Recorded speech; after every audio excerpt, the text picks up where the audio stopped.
Omar.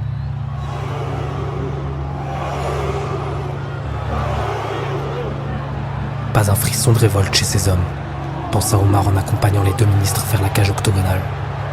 Aucune tentative de fuite, pas même une résistance.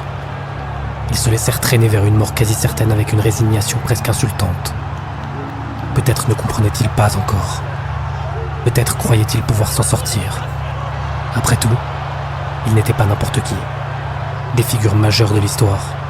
Des hommes qui avaient commandé, dirigé, ordonné. Dans leur esprit, une telle fin était inconcevable.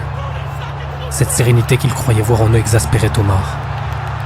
Il avait envie de leur hurler la vérité, de leur cracher au visage ce qui les attendait. Mais le vacarme de la salle l'en empêchait.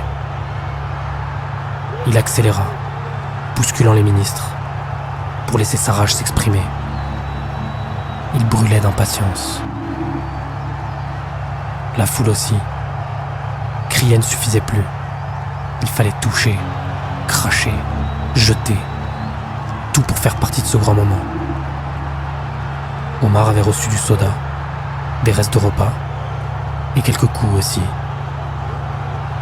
Il était tout proche des vecteurs de cette haine. Et cela lui convenait. Voir ces hommes si puissants courber l'échine, avancer tête basse, payant enfin le prix de leurs décisions inhumaines, suffisait à lui faire oublier le reste.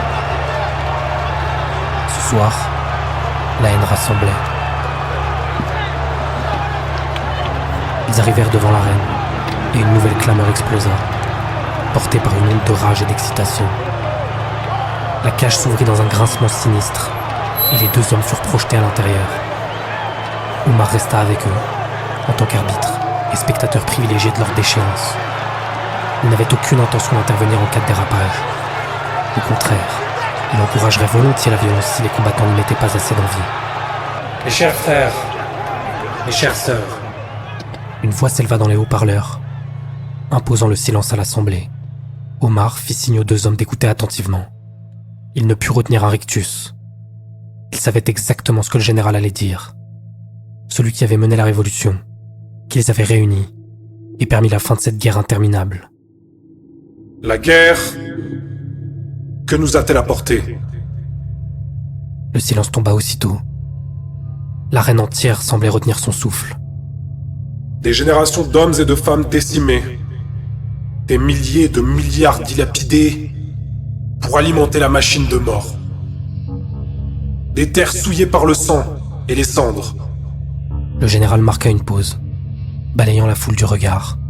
Et tout cela, puis avec un éclat de colère théâtrale, il lança « par la volonté de ces hommes !» Un grondement sourd monta des tribunes. Réponse unanime à l'accusation. Vous voyez ? Le général haussa les épaules. Personne ne veut entendre vos justifications. Nous nous moquons de votre vision du monde. Car c'est précisément elle qui nous a menés au chaos. Mais l'homme ne se laissa pas démonter. Des parjures !